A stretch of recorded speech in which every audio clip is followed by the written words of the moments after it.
Welcome, everyone. We're doing another sales tech deep dive today with my esteemed colleague who's on a half of an espresso shot at this point, Nicholas. And thank you for joining. And keep that map in the background. We're going to need that context for the deep dive. And Trevor, thank you so much for joining. Trevor is the CEO of Aviso, and we're going to be diving into Aviso if folks aren't familiar with it. Thanks, Nicholas. Really appreciate you bringing me on. And David, pleasure as always. So, yeah, let's dive in. There's a lot of choices out in the sales tech marketplace today. How did Aviso start, and what was the initial problem that it addressed? so Aviso is, Aviso was purpose built for AI, and when AI was this glimmer in folks' eye, about 6 years ago, when I took over, people thought AI was an arcane art, and it was difficult going to executives and articulating to them why we felt, in some ways, we could be that crystal ball for the future and help them predict revenue. Um, but over the years, as you've seen, AI is top of mind now, of course, and we've seen this push and pull effect where, AI is part of, almost every function out there, right? So Avisa's come full circle now where we're viewed as the revenue operating system of the future. And, we're delivering on the promise we had, which was basically, taking the rote work out of the AE's life, adding value, at every level of the organization, and really delivering on the promise of exciting revenue results while mitigating risk. So that's really why you know, Aviso was built, and I think over the last 24 to 36 months, we've been delivering that in spades. So. Okay, and So we need to unpack this because there's so yeah. much already. I think you really started around forecasting. Uh-huh. We did, right? But when you look at forecasting, and you look at forecasting with AI, I think what you'll see is a fundamental difference in philosophy. So if you look at most of our peer set or competitors out there, and there's some really great guys, whether it's Clarity with Andy, or you look at Amit Bendov, who's now dipping his feet into forecasting and revenue operations, or you look at Outreach, which now wants to do forecasting as well, or David O'Brand, who worked with me at Salesforce, who's now taking over as CEO of SalesLoft, and I can go on and on and on, and I think it's great that all of these teams and all of these competitors or peers want to come towards where we've already been. But the fundamental difference is, as ServiceNow told us, right? When they look at how we approach forecasting or prognostications per se, we don't look at a snapshot in time and then give you a probability of that deal coming in or not. Because what happens is if you're looking at a snapshot in time, you're almost looking at CRM data as a lagging indicator of the future. What we look at is when you come into any given quarter, you have all these balls in the air, and you don't know if these balls are real or if they're full of air. And the way Aviso addresses that is by having this concept of a dynamic win score that changes on a daily basis, that changes almost on an hourly basis. And the reason we can do that is because we've got a time series DB, and we get triggers based on fundamental changes in your data set, whether it's an email that came in, whether it's a call that went awry, whether it's sentiment we're seeing, whether it's a trend we're seeing in terms of your pipeline development, whether it's a key deal that seems to be delayed, whether you've got pushback objection handling on your top 10 accounts. So we look at each of these, and that's what helps us deliver this tremendous level of comfort and accuracy for our clients, where with the largest clients in the world, like Honeywell, now obviously we're at Lenovo as well. And if you want to talk about GitHub, or you want to talk about Ring Central, the reason they depend on us is because of our ability to bring in like 96 to 98% accuracy from a top-down perspective, but more so from a bottoms-up perspective. We're able to call a deal within a 2-week window, which most folks thought was, quite frankly, science fiction until they actually saw the results and are like, oh my God, right? Does that make sense? So, Yeah, it does. hope that helps. It does. And So one can of the you ways drive up? if you have a great sales leader is how close they get to the forecast, right? Yeah. I mean, at the end of the day, I think with the CROs we work with, whether it's Carson at Ring Central, he's grown this business from like $500 million to like $2 or $3 billion now, and he lives in Aviso. And so much so that it's interesting. He was talking about how a CIO harvested a Salesforce license, and they didn't realize that it was the CRO, and they were going to take it away because he hadn't logged in 3 months. And he was like, "Hey, you do know who I am, right? You're going to harvest my license, really? You got allocated." They're like, "Well, you haven't logged into Salesforce." He's like, "I still need one, so you leave my license alone, right?" Or you talk to someone like Charles Forsgard, who's got promoted 3 times at Honeywell now and runs one of their largest businesses. And I think they'll all come back with this common refrain, right? At the end of the day, what Aviso is doing is augmenting their current skill sets and their current processes. We've never claimed to replace the value that an individual, a sales leader or a CRO brings to the table. What we're here to do is help guide and provide you with data you don't have. So rather than coming to you and reporting the news and insulting your intelligence, which a lot of software systems will tell you, "Oh, this call went well," I can read, this deal's going badly. I can see that. Uh, we know we're dealing with amazing sales talent. It's one of the most sophisticated individuals out there. What we do is tell you stuff you don't know. For example, if you're Carson and you've got, I don't know, 10,000 or 20,000 opportunities, and of those 10,000 opportunities, about 1,000 are going to move the number for the quarter. What we tell you is, of your 100 top deals, what's changing? Why is it changing? Should you even care about those 100 top deals? Or maybe go and use your energy elsewhere. And it's not a black box, where we're like, "Oh, believe us." We're like, "Look, here's why we think, looking at your past data in CRM, why this deal is going to come in or not. But guess what? We're telling you what's happening on a daily basis. We're telling you on day 15 of the quarter, or day 30, or day 45, there was this call with this customer, with this executive that went awry. Here's the reasons why we feel it's trending in the opposite direction." Or something as simple as, you haven't engaged with your sponsor in 3 weeks. And if you're expecting this deal to come in this quarter and your sponsor hasn't engaged with you, something's not right over here. I mean, because at the end of the day, top of mind, if you're not top of mind, people aren't going to sign a $1 million paycheck or $500,000 paycheck at the end of the quarter, right? Does that make sense? Yeah. What we're doing is going beyond this concept of reporting data that already exists, but we take great pride in telling you what you don't know and why you should. Hope that helps. Yeah. And my understanding, to complete this quick tour on the forecasting, is Sure.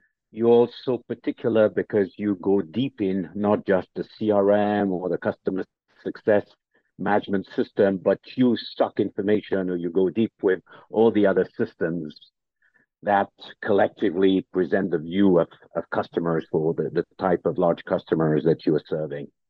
Yeah, exactly. Because at the end of the day, people have this belief that forecasting in some way is a simple roll up, and if you have a pretty roll up with pretty numbers, it's going to work. And if you take a look at our space over the last 16 months, you'll see there's been tremendous change in the executive suite in terms of CROs. And a CRO today, in this incredibly tough environment, I mean, in my 20 years in the business, I've not been in as tough an economic environment as it is right now. And the reason is, I've been through 9/11, I've been through the financial, fiasco. But the difference here is we've had 10 years where you could throw a dart and close a deal. It really was, because you had free money, you had an inverted yield curve, you basically had low interest rates, and you had these huge rounds. And people took the shopping cart, went out there, and bought everything that was there.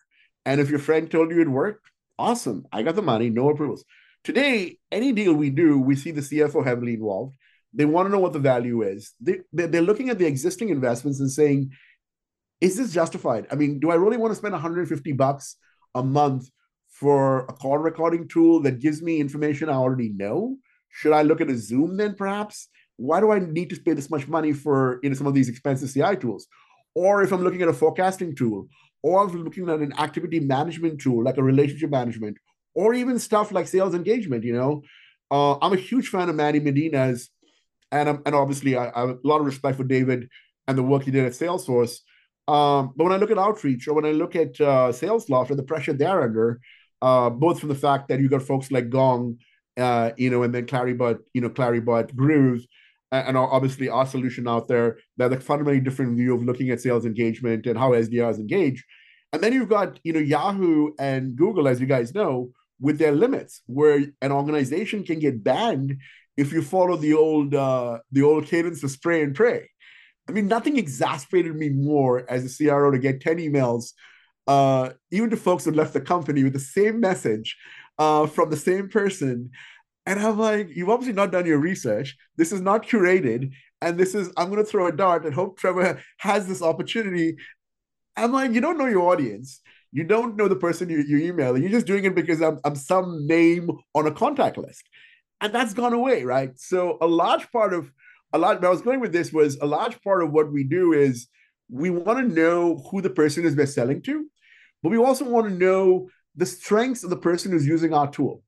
And that's fundamentally different because when I look at what we do is when we look at a deal for us doesn't mean just CRM data or inanimate objects or field stages.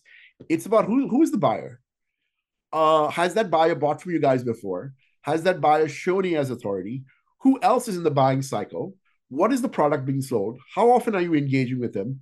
Who's the AE selling? What is that AE good at? Is that AE good at objection handling? Is that AE good at dealing with conflict? Is that AE good at moving stuff through the chain? So we look at stuff called AE insights, which is your seller insights, and buyer insights, marry the two together, look at all the other data that exists out there, and then de-risk that. And then we go to the CRO and say, we're pretty confident this is going to come in. Or we're concerned because this is the type of customer your AE typically pulls his pants down on discounting, or this is a competitor that your AE struggles with. Perhaps you need additional help, additional air cover. Does that make sense? Yeah. That's how we differ. I think we're at a point where it would be probably good that you give an overview using your own words, the suite you have assembled. So we started from the historical value proposition around forecasting. You started to mention a bit conversation intelligence, recording, and other things, but give us the quick overview of the breadth, and we can start from there to look at, I think you call it guided selling, or how you view how all this information can be turned into action from a sales standpoint. Yeah. So at this point in time, it's soup to nuts, right? We go right from sales engagement.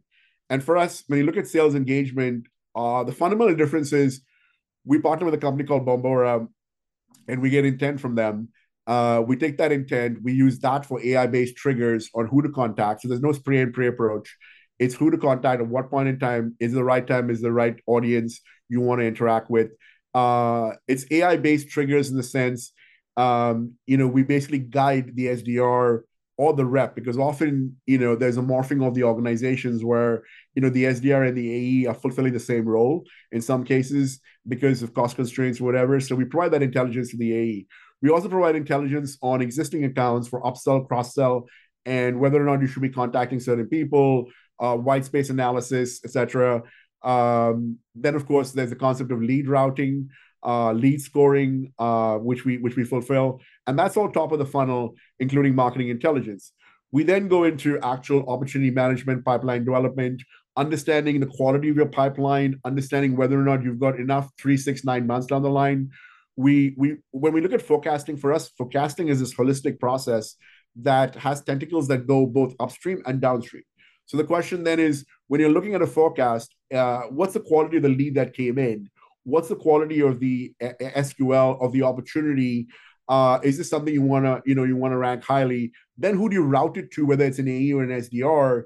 And then, of course, guide the AE or SDR through the process, where from an AE perspective, we're looking at stuff like calls, conversational intelligence, where, we compete with the likes of Gong and Chorus, etc. The difference with us, though, is having come from a very strong DS, machine learning, ML background, we're very focused on going really deep. So we go into sentiment of buyers. We go into stuff like the Mehrabian effect. The Mehrabian effect, Professor Mehrabian was up for the Nobel Prize. He's out of UCLA. Incredible research scientist, where he talks about the fact that only about 7% of the conversation or the sentiment is based on the words you use. About 16% is based on the tone inflection, and the rest is body language. Now, in the absence of meeting people today, where we have this hybrid atmosphere, how do you really understand what body language is? Like, for example, I see you nodding your head. That for us is the tell. Unless, of course, she's being a really nice person, Nicholas. Then we look at tone inflection. We look at your facial features. We look at pupil dilation. We look at whether you're engaged or not engaged. All of those signals boil down to what the sentiment of the call was, what the inflection points was. With about 78% accuracy, we use something called the Pinocchio effect, where a gentleman called Chris Voss basically institutionalized that as part of Quantico for FBI hostage negotiations. And often, I like to say, doing deals is like hostage negotiation because often you're at the mercy of your customer, and you need to get a better sense for where they're going and what they really want. It's not all about price. Most people think that deals are all about price. I think it's about so many other variables on the table. So how do you figure out what that is, right? So we've taken Chris Voss's principles and we've instrumented that in our conversational intelligence offering, where you have concepts like the 3 yeses. Until you have 3 yeses at 3 different points in time, you don't know if a deal is going to come in. We have mirroring, where I would repeat the last sentence of our conversation, and you would start thinking I'm muy simpatico and bring me in. And it's more like I'm in the tent versus outside the tent. It's stuff like the Pinocchio effect, where if I ask Nicholas or David, tell me, how is this conversation going? Or do you think you're going to purchase Aviso?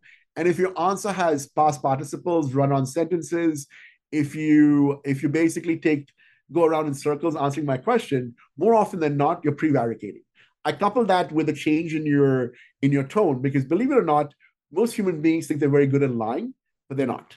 I don't need to put you through some kind of through test or system to do that. What I can find out is when a tone inflection changes because your esophagus gets constricted, we're able to figure out that something's different over here, and he's perhaps, I wouldn't say you're lying, but you're definitely holding back information. So stuff like that's very important for an SDR to qualify an opportunity in and out, but also downstream for renewal risk and understanding whether you've lost your champion, what kind of signals you're seeing over there. And then, of course, during a sales cycle, whether or not you're going to get a deal.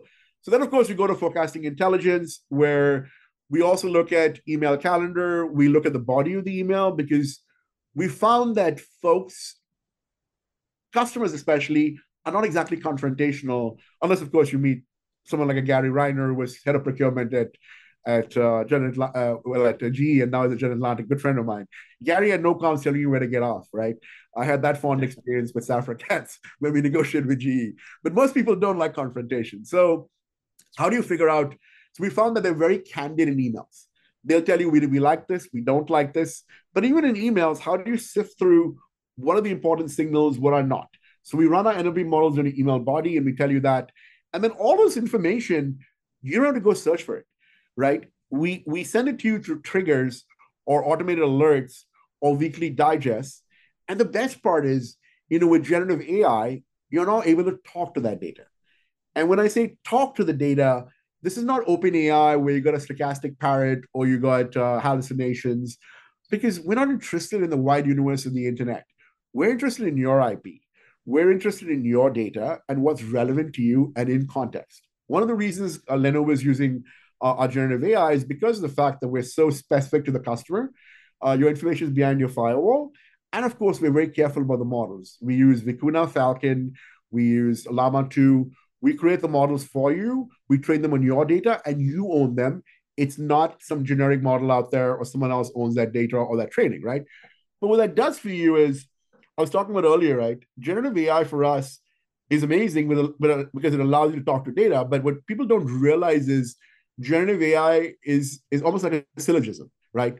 All men are mortal, or all women are mortal. So Aristotle's mortal, or Cleopatra's mortal, right? Or autocomplete. If you write code, you know what autocomplete means.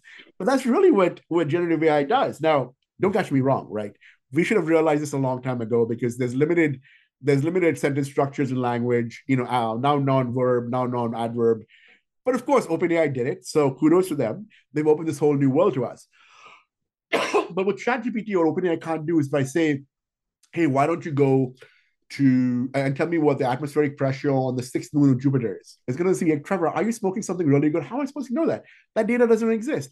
But using theoretical physics, I could figure that out, because theoretical physics allows me Just for example, when you guys have seen Oppenheimer, right? And we talk about theoretical physics, and we talk about how at one point in time they thought that exploding the atom bomb would cause a chain reaction in the atmosphere that would end the Earth. That's theoretical physics, right? Now, of course, they took the risk. I don't know if any of our parents or grandparents knew that 2 or 3 or 10 people were taking this risk for the rest of the world by exploding the atom, knowing that theoretically it was potentially the end of the world. But that's what theoretical physics is. With theoretical physics, we could potentially come out with what the atmospheric pressure is. But where I'm going with that is what you need is machine learning, NLP, deep learning models that actually provide insights and quantitative analysis to back that up. And then what generative AI does is what it's never done before, allow you to talk to it in a conversational fashion, which is why you and I and all of us love that, right? Because at the end of the day, generative AI is based on the concept of what? It's neurons in our head, right? And it's based on this concept of neural networks, which is like how our brains are. When I think you guys all remember Big Blue, right? So Big Blue, when Big Blue beat Karpov and Kasparov, that I'm dating myself, no one was like, oh, wow. For the very first time, it beat two grandmasters who had never been beaten simultaneously. But when OpenAI recognizes a cat or a dog, we're like, oh my God, it's so cool. My girlfriend's like, wow, OpenAI is amazing. And I'm like, okay, it's amazing. But what it does is, what's amazing is it's given a human perspective to data and to science that's unparalleled and allows us to talk to it. And that's why we're big on that.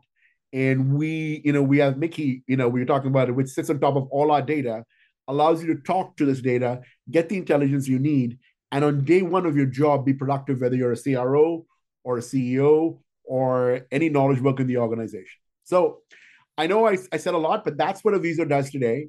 And yeah, so hope that helps. Yeah. And It does.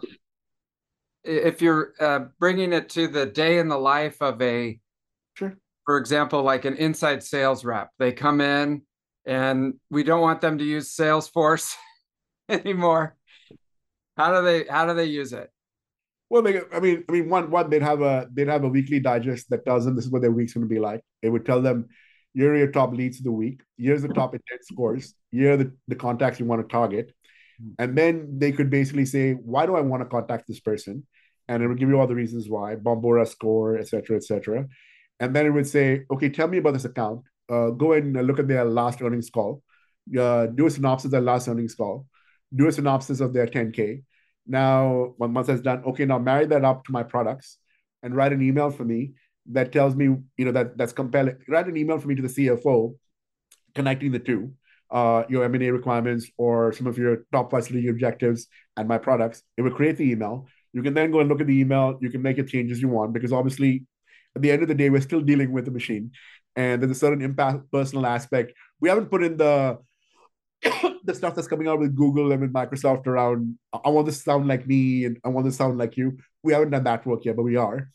But basically, it'll come out with the email, which is pretty accurate, which talks about their top strategic objectives, how your products map up. You can go and make the changes and say, send it out. Now, you don't have to worry about the email address because we've auto-populated the email address for you. We have what's called a poor man's Zoom info, which basically automatically we get information. We have people in Ukraine, we have people in India, where we have all the information that you need at a high level for email information, titles, et cetera, et cetera. It's not, I'm not competing with Zoom info. I love Zoom info. I think they're incredible. But we give that poor man's Zoom info for you, and then basically you can go in and essentially send the email off, and then you don't have to like send him another email just because and spam the guy. We look for whether he came to your website. We look for whether he interacted with your data. We also look at whether he interacted with the data that you sent him. So assuming you send him a file or a PDF or content and he forwarded that email, we show you who he forwarded it to. We show you how many times it was opened. All that data comes back to you, and then that triggers, this drip and this slow drip of information, or you call the guy up and say, hey, I understand you opened it so many times. You thought, were you interested? Blah, blah, blah. So that's an SDR, right? And then with the SDR, we also go back, we also tell you what are the cold leads. Leads that have been there for a while. And perhaps it's been 6 months, it's time for you to interact with these guys again, right? Or for example, if a rep has closed a big deal, we say, okay, here are the 10 main competitors of this big client. would it not be good for you to go and interact with them? Because we think so. That's how marketing gets helped and the SDR gets helped, right? So that's the whole SDR automation engagement process, SQL, MQL for an SDR, either using Mickey or using our software, right? So it depends on how they want to go about it. With Mickey, of course, there's no interface, so it's basically Google prompts. So it's talk and respond. With actually using the software, you can create your emails, create your cadences, create your engagement. So sorry to interrupt you. Sorry. When you say Mickey, that's Yeah. the name of this. Yeah, Mickey is our machine integration and knowledge Assistant copilot. I don't know how you call it. Yeah. So it's machine integration and knowledge No, so please continue, but yeah. So and it's it's an homage to a near and dear person of mine. So. No, I meant because you started to use the word Mickey, yeah. And our audience doesn't necessarily know what Mickey is. So I wanted you to connect those dots. Yeah, absolutely. So it's your chief of staff, right? It's your chief of staff. You can think of it as an executive assistant who knows you, knows what you do on a daily basis. And over time, Mickey will understand what your workday looks like. It'll understand what kind of information you look for typically. And then the goal of Mickey is to preempt that process and provide you that information on a proactive basis. And then you can ask Mickey to go find information for you, whether it's earnings call research or external stuff as well as internal stuff, based on your security level and your access. Make sense? Yeah, and it's crazy to think about. A lot of inside sales teams are cobbling together various resources to be able to do what you're describing. And I'm just wondering, if someone had your tool versus trying to cobble it together or just use their instinct like we used to in the old days, how would they compete with that? I mean, it's like it's such a huge jump forward in the way that we're doing things like a couple years ago. Think about it, right? This is technology. We've taken Moore's law and thrown out of the window. Yeah. Right? I mean, literally have, right? And we're moving at the speed. I wish the speed of light. I'd like that because I want to go to Jupiter someday. But we're definitely moving. We're definitely moving at the speed of innovation, right? As NVIDIA CEO says, right? And we're moving this at the speed of computing powers or GPUs as it changes over time, right? So I think if you ask people 5 years ago where artificial intelligence was going, and the word artificial intelligence is so broad, right? Because artificial intelligence in the true sense doesn't exist. There's no sentient being and there's no sense of self. And, so it's really not artificial intelligence. It's deep learning, generative AI, NLP, until we have AGI, right? True AGI. So if you look at that, I mean, people have told you robotics. People would have told you blue-collar jobs. Mm-hmm. It's the reverse. We've leaped. We've gone into white-collar jobs where I really think what we're doing is making the SDR more intelligent, more productive, making the AE more productive. And we're taking all the rote work out, the wasted stuff, and we're letting them focus on their sales skills. We're letting them focus on what's important, engaging with the customer, calling the customer, adding value to the conversation versus writing 100 emails, sending 50 emails off, figuring out who to target, how to target. We do all the research for you. You absorb the research, but you still need that person to have that conversation, right? We're making you, in some ways, we're helping you add more value throughout the sales cycle versus having just one star that suddenly comes in and tries to close a deal. We want every person in the sales cycle to provide you with an incredible experience. Mm-hmm. Make sense? Secret weapon. You call it secret weapon. I call it knowledge, right? I mean, knowledge should be ubiquitous throughout the enterprise. It should be readily available, and it should be democratized. There's nothing that says the CRO should know this. I think at the end of the day, given the chance, an SDR can be as good as any AE or any manager out there, and vice versa, with the right knowledge, with the right weapons, with the right skill set, right? I think our problem is we segment people and we segment roles and pigeonhole them. And I just think that's not productive, right? How do we unleash productivity? You unleash productivity by letting people do what they do best, which is releasing their inner Einstein or, whatever you want, Elon Musk, if you're a fan of his. If not, I'll pick someone else. but unleash that inner person, which allows you to be a greater version of yourself, like a Steve Jobs. Steve Jobs' skill in life, of course, other than being on acid and giving us Apple's colors, which was incredible, but his ability to push people to do things that they felt they couldn't do and to take them to the next level was uncanny. No one's been able to do that, right? Whether it was Gorilla Glass, on the phone, where the manufacturer was like, "You're crazy! I can't do this in 4 months," and he did it in 3 because Steve was like, "I believe you can make it happen," right? And that's just, I think at the end of the day, AI is going to allow people to unleash that inner sense of self, or how you can be a better individual, better knowledge worker, better employee, and add more value both to your company and to the folks you interact with. Hope that helps. I don't want to sound too esoteric there, but I truly believe that. So. No, I got one more. So training for the sale, everybody. If you're just throwing the keys to a Ferrari to a kid who's like 16 years old, it's kind of scary because I have a student driver here in my house. You're throwing you're talking like a Maserati here. Here you go. How do you make sure that the SDR knows how this works and can utilize it to the full extent? I'm talking about a Maserati that's self-driving. Okay. I like that. Okay, that's. I mean, if you ask people, if Henry Ford asked folks, you know that saying, ask What people, color? they just said we want a faster horse that shits less. Pardon my French, right? He gave them the Ford. If you when Elon Musk was talking about self-driving cars and electric cars, people thought he was batshit crazy. They still do. Don't catch me wrong, right? But I think what I'm trying to do is so much less than what those giants did. What I'm saying is, why do you need to know what Aviso does? Who said you'd be trained in Aviso? Who said you'd be trained in outreach? Who said you'd be trained in Sales Loft? Clary, Gong, all the amazing tools out there. Salesforce. Who said we have to know any software? What we need is the output. And what we need to do is be really good at what we do and be more productive. How do we do that? When we have access to information at the right time, in context, that helps us do our jobs better. What do you want a salesperson to do? Do you want a salesperson to be an expert in Aviso, be an expert in outreach, and do cute presentations? Or do you want them to sell more? If the content can be created for you, the content can be tracked, if the intelligence is provided, and you become a master of your craft. And a master of his craft is someone who does it better than anyone else in the world and closes more revenues, more productive, then more part of that SDR whom I can make him a master of his craft on day one. The way I make him on day one is if he can speak English, French, German, and Dutch, I think now. This is the language we're localizing in. If he can speak that, if he can type in a Google browser, which, by the way, most SDRs today are more tech savvy than most of our generation. I'm 50. And I'm a geek, but I can assure you, anyone I hire today knows as much or more than I, and can use ChatGPT, by the way, and create their own prompts. I don't have to teach them that, right? So when these SDRs come in and you tell them this is what we're doing, they're like, okay, great. So I don't have to learn Aviso. I don't have to learn Salesforce.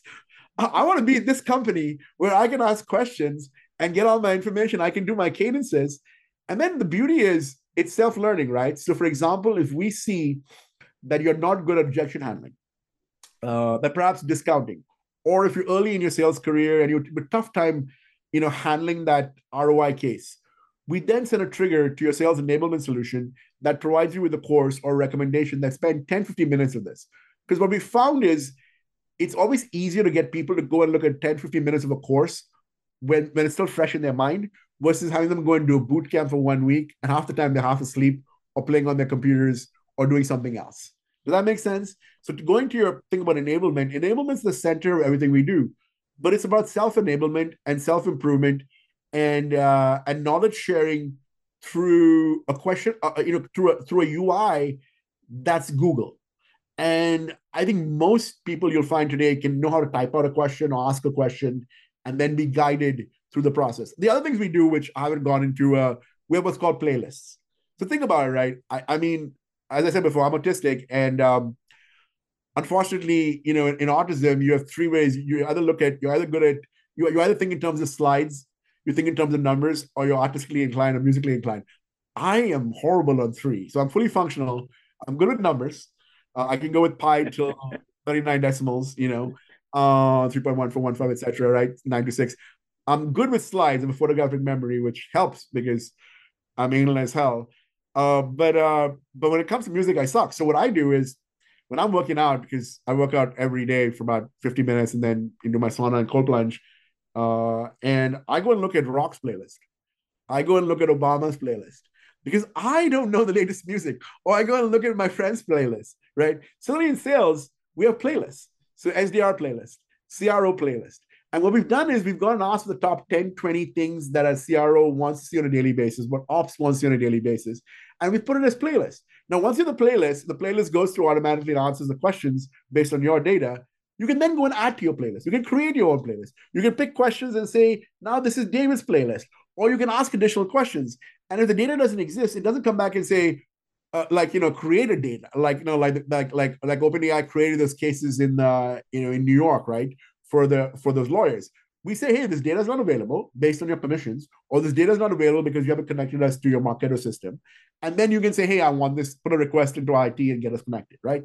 So the whole point is, it's not going to happen on day one, David and Nicholas, right? Where people are going to be like, okay, I find this really easy to talk to someone who's not a human being. But over time, we'll adopt it because it becomes part and parcel of our daily lives and it's adding value and making our lives easier. And this is how we make you crawl, walk, and run and enable it. I hope that helps. Mm-hmm. It does. It does. So you mentioned some of your clients. Are you targeting specific sizes, specific industries? So what is? Yeah. Go ahead, sir. So it's no, at the end of the day, our ICP tends to be either discrete manufacturing, large industrials, high tech, FinServ pharma, right? We find we drive the most value there. Large amounts of data, high risk, mitigation of risk, complex information, complex businesses. But at the same time, we've seen this huge upturn in our mid-market SMB business, which is amazing. And part of it is because of this realization that people don't want a swivel chair approach, and they don't want 3, 4, 5 different versions of software. They want one. They want to have one system that can do everything for them. And in some cases, as you probably know, we replace about 30% of your Salesforce cost or your CRM cost because of the fact that we're not a skin on Salesforce like all our peers are. We have our own database. We have our own time series DB. We have our own Postgres. And we're a sync system, a sync platform, but we use our version of our CRM to sync data from SAP, Oracle, Microsoft, et cetera, et cetera. So a lot of customers, and in fact, a very large deal we're doing in Q4, touch wood, actually asked me today, he's like, can you take out 28% of my Salesforce cost? Because if you can do that, I'm willing to sign up for, a multi-year partnership, et cetera, which is a multi-million-dollar deal for us, right?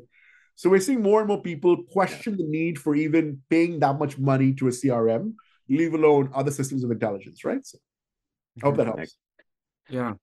That's one of the questions I always ask. Do we need our CRM anymore? So, think about it, right? There's a lot of transformative. Yeah, think about it, right? I mean, when Tom Siebel first went to Larry 1995, and said, I want to manage my sales ops. And Larry's like, okay, go build it.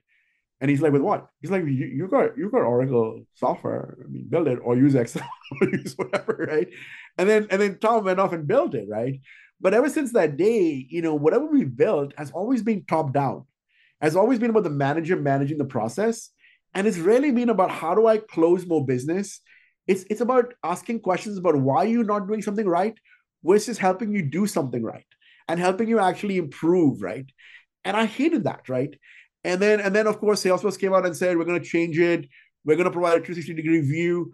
But it never ever dealt with the exchange of value between the employee and the employer, where there's an actual economic exchange where you're adding value.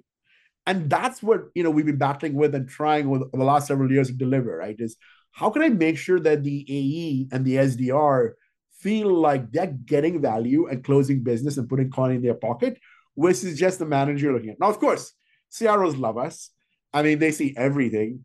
I mean, mid-managers love us. The whole concept of having to deep dive into a deal doesn't exist anymore. Aviso does that for you, gives you an analysis, and you can make your judgment on whether you believe us or not and, ask the questions. AEs love us because they don't get calls from their managers anymore, asking them how things went because the AE can say, hey, did you look at the last update from Aviso? Or did you look at the last call analysis? I think that does a pretty good job, doesn't it? Why are you calling me? Right? Of course, no way he's going to say that, but you get where I'm going, right? So, but the question is still, how do you crack that nut where you take out all the grunt work from the AE and you make the AE actually want to provide you with information versus hide? That's what Aviso is cracking today and has been highly successful at. Does that make sense? It does. Yeah, it just reminds me of a joke where the sales manager shows a picture of a mansion and a bunch of Maseratis to a sales rep. And he goes, someday, if you work really, really hard, all of this will be mine. Guys, it's crazy. But when I first became a manager at Oracle, and I didn't want to be a manager because I had done 1,400% of my number my first year. I broke the comp curve. They wrote me a check for 3.75 million in compensation. And I think the only reason they wrote that check, because I know there's a lot of heartburn, because my check was higher than most people's. My quota was 4 million, and they wrote me a 3.75 million on a commission check, and they had to list me in the top, I don't know, the Section 21 officers or whatever. And I was 28 years old, and I still remember they were mad, but they did it because they knew I came from McKinsey, and I had an attorney's degree, and they were like, "Oh shit, this guy's probably going to sue our ass." Plus, if he's made 49% of his number, he's not exactly going to roll over, right? But anyway, that's jokes aside. But the next year they wanted me to be a manager, and I didn't want to be a manager. Why am I going to be a manager and make less money when I made 3.5 million? And when you're 28 and make 3.5 million, you're like, I want to do this every year. Now you don't realize it's not possible every year because you still think you're Jesus and you're part of the ways, you're part of the water, so yeah. I mean, they forced me to be a manager, and then I broke the code again and again, and again. What I realized over time was, if your teams truly believe that you're going to deliver value and that they can break the curve, they're going to deliver for you. For example, at Salesforce, my first year there, 9 people on my team made over $1 million in commissions. I mean, Scott Blocker, John Gilman, Sukumar Ramanathan. That's the who's who of AWS, Salesforce today. I mean, Scott Blocker today runs CMT. He's senior vice president over there. John's done amazing for himself out there as a CRO at OpenAI. Sorry, not CRO at People.ai. After that, he went to Confluent, and now he's at Databricks. Sukumar Ramanathan ran high tech and these were reps on my team. And they all did amazingly well, and they closed some of the largest deals in the history of the company. We did 314% of our number as a vice president, which is unreal, because vice presidents don't do 330%. So they made me rich. But it also made themselves very rich because all of them had $1 million checks, right? So where I was going with this is, if you can bring everyone with you, in that journey, then of course you make a lot of money. Maybe not as much as them, but you make a lot of money, and they do too. But if you're under this belief that everything's about you, as you said, and it's always going to be a top-down approach, you're never going to succeed, right? And a large part of why we did well for about 10 years, we were the number 1 performing team at Oracle, which is the Shark Tank, as you know, and Salesforce. And anyone who challenges me, I know our productivity as a team was about 300% what Salesforce's AE productivity was, because AE's productivity at Salesforce was around $1 million, $1.1 million, $1.2 million in the upmarket. We were averaging around $3 million a rep and $3 million ACV a rep. And this was in 2011, 2012, right? So we were doing well, right? But a large part of it was this belief where our goal wasn't doing our number. My challenge to them was, if you can't show me how you can do 3x your number, then I'm not interested in talking. So our plan was always 3x what the plan was. And then if they didn't hit 3x, they did 2x. But at 2x, they make serious money. And most people thought I was batshit crazy. But our QBRs were never about, are you going to hit your goal? It was understood that you hit your goal. It was assumptive close. Now tell me how you get a 3x and 2x. And for 99% of the guys, it worked. And wow. I mean, they blew their numbers away. 1,000%, 900%, 700%, 800%. I mean, numbers that you think today are crazy, but we did it time and again, right? Over 10 years, not 1 year, right? And they didn't even have Aviso. They didn't have Aviso, and that's one of the reasons we built Aviso, right? And a good segue, but that's why we built Aviso, because everything we programatized and we use brute force, we want to make it easy for the rep, right? The reason we did better than everyone else was because we worked harder, we did more research, we called more, we met more, we did more. And if I could take all that work away and give those same teams Aviso today, I think instead of doing 500% of your number, they'd have all blown me away and made me look like chump change, and done, 1,300%, 1,200%, right? Versus me being probably the only person ever in Oracle who ever did 400% of his number, right? So that makes sense. Mm-hmm. Amazing. Nicholas, what do you think? Well, I'm Okay. digesting. I'm just thinking, Need a how smoke do you after that? start? Well, I'm glad I only took half an espresso because I got I the know. other remaining 3 off. I would encourage you guys, go look up Workout, the passion. saunas, and cold plunges.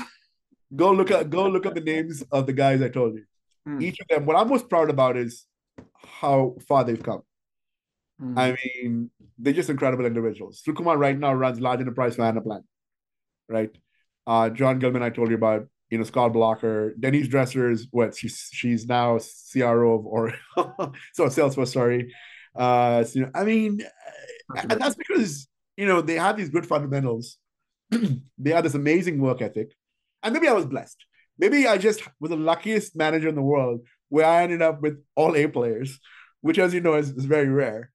But when I look at them, I'm like, it's amazing that their career trajectories. They made a lot of money, but they're also at the highest levels of their craft, and they're teaching other people how to do it right today. So, that's amazing. And now you have a mafia. I got lots of friends. And you can go back to them and talk about Aviso. It's a good alumni group. Yeah, it's alumni. Alumni sounds better than mafia. Yeah. We're not the PayPal mafia, but we definitely have a very strong network. And my first customer, guys, my first $1 million check was Sun Microsystems and Scott McNeely. And Scott McNeely, till today, he's an advisor, he's an investor in Aviso and a mentor. He's on my advisory board. My second deal was Subraier at WebEx, mentor, advisor, investor. Henry Richard, customer, mentor, advisor, investor. So, our advisory board has about 30 or 35 of some of the brightest people, and luminaries in the industry that all of you guys know. And it's this force multiplier effect for us, right? Because they truly believe in what we've done, but more so in what we bring to the table based on their experience with me and with Aviso over the last 10, 20 years, right? Does that make sense? Mm-hmm. Cool. What else? Absolutely. Nicholas, what do you think? Well, I'm looking for my checkbook now.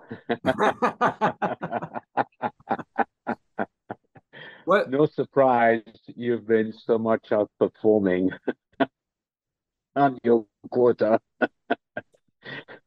Well, I just think, guys, and you guys see this, right? I've never been, and I'm not saying this, I've never been more excited about our space and industry than I've ever been before. Because I've never seen anything as revolutionary as where artificial intelligence can take us in terms of promise. And in terms of what I call democratization of data, right? So really making it available to the masses in terms of intelligence and making it ubiquitous. And so that it's not something that just a few. I've never been a fan of the few, and a few having control or a few having intelligence or a few having dollars, right? In Aviso, our philosophy is every employee is an owner, right? It's the same with my customers. I want every employee to have the same access, the same intelligence, the same functionality. I don't want it to be a have and a have-nots, right? Society. I'm not trying to get all esoteric, but I really think that's important because when you do that and you accept the fact that each person, it can reach for the stars and be a better version of themselves, having access to the same resources and the same content and the same knowledge, then the sky's the limit for us, right? But it's always been a situation where, okay, well, I'm going to have to go and ask IT for this, or I'm going to ask this, and you don't have the permission for this. And oh my God, is this deal really important? And, should I really develop these resources? It was always this huge red tape in getting deals done, even for me, right? When I first came to Oracle, no one wanted to work with me. They're like, oh my God, the guy came from McKinsey. What the fuck can he sell? I mean, he's going to be he's going to, you know what McKinsey's famous for. I mean, they go in, we charge $5 million and we make you bankrupt. And then we tell you how to get out of bankruptcy for another $5 or $10 million, right? So not to be a dick, but that was the philosophy, right? So Oracle's like, oh, so you're going to tell me how to screw up my business, Trev, and then you're going to tell me how to fix it? Do you know what I mean? But so no one would work with me until I closed Sun. Then when I closed Sun and the SEs got these big fat checks, then everyone wanted to work with me. But what I want to do with Aviso is on day one, you don't need anybody other than yourself.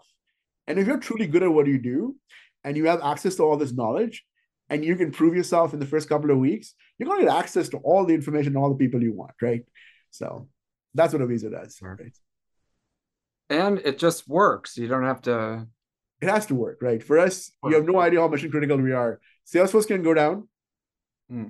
Aviso goes down. My phone, I don't even go down. I mean, it's not like our users want the reports to load in under 7 seconds or 6 seconds. Tableau, I can tell you at ServiceNow, if you try to load a global report, it takes a good 1.5 minutes by the time you're done. It's like the wheel of death. It keeps spiraling. It keeps, and you can go ask them. I mean, this is not just public information. When I went to an e-staff meeting with Ring Central, and Carson was showing me all the reports that go out weekly, you try to pull up one report, it crashed 3 times. No, we don't compete with Tableau. But what I'm trying to explain to you guys is the level of excellence that's expected of us because we're providing information that's basically transformational, but at the same time is so mission critical that we can't afford to be running for 1 minute or half a minute or whatever. If people don't get access to information, and the second thing is when you're asking questions, I don't know if you guys have used ChatGPT, but if you're asking questions and you have latency, no rep's going to wait 30 seconds. I'm sorry, guys. They're going to just X out and say, I'm going to go find that information myself. So that's the other battle we deal with, right? How can I give that experience and that knowledge, not just on quality, but can I give it to you so that if you have severe ADD, which most of us do, you're still happy. Okay, I got the information, right? You don't wait. I wouldn't wait 15 seconds. I use me as a true barometer or litmus test. If I get exasperated, it's not going to work. I mean, of course, I'm not easy to hear from you. Yeah, I mean, we have product roadmap calls every day, 5 days a week, not once a month, not once a week, not once a quarter, because we're building so much, and it has to be. I'm a big show me person. Like, don't tell me about it. I mean, talk is cheap, and I got grand visions, and theoretical physics is awesome. But if we still believe in theoretical physics, we wouldn't have a lot of the technology we have today because we thought the world would end with fission and with E is equal to MC squared. Einstein, people don't realize Einstein was the father, in some ways, he was the father of, understanding, E is equal to MC squared and in a sense, theoretical physics. But at the end of the day, he had very little to do with the bomb or with the Oppenheimer project or any of that stuff because his stuff was so, it was theoretical and hadn't been proven out until they actually went in and started doing those experiments. And a large part of why Oppenheimer and we won the arms race in some senses, we call it won or lost, was because the fact that the experimental physics lab, was at Berkeley, was right next to the theoretical physics lab. So whatever the theoretical physics guys like Oppenheimer and the rest of the folks, Niels Bohr and all were talking about, in theory, they were actually proving out first through mathematics. Because, by the way, I don't know if people know, but Oppenheimer and Niels sucked at math. So you had to actually do the calculations. And when you do the calculations and you were thinking the world was going to end, you had to prove it out on a smaller basis in the lab. I mean, you guys think this is crazy, but this is how magic happens. You got to dream it. You then got to prove it. And then you got to experiment with it, right? Well, and that's what we're doing in light speed right now, right? So, that makes sense, guys? I mean, it's really interesting talking to you about this because I like I said, I think you're the first true sales leader, CRO, who is now at the helm of this thing. So it's a combination of theoretical and practical, combined. I do have an edge. I will admit, I do have an edge. My board finds me all the time when I say, I don't get it. Yeah, you get it because you've done it. And you my board says, I'm building what I would have wanted, which is true. Yeah. But I'm not only building what I want, right? Because I'm also building what the Trevor wanted 10 years ago, what the Trevor wanted 20 years ago, what the Trevor wanted 24. I started 21, so 24 years ago, right? What Trevor as an AE wanted, Trevor as an RVP. I don't lose sight of that because often, you lose sight of where you started. And for me, where I started is more important than where I'm going to go, right? So because it defines where I'm going to go, right? Does that make sense? It absolutely does. This is amazing. Okay, well, I think if folks have been listening this far, they're gonna put Aviso up next to the various other tools we have, and thank you so much for coming on and telling us about it. I think it's a great opportunity. Well, Nicholas, David, thank you so much. This was very enjoyable, and for the folks out there listening, right? We have a gratis 2-week assessment where we come in, we take a look at your pipeline, we do a pipeline assessment, we give you an option to kick the tires. So don't believe me, right? Let's actually show you what the next generation of systems looks like, and where you should be, and what you should be demanding of your current suppliers and vendors, right? Thank you so much, guys. Definitely. Thank you. And we'll get the link. We can put that in the show notes as well and send over all interested parties to talk with you more about this. So excellent. Thank you so much for coming on. Pleasure, guys. Take care.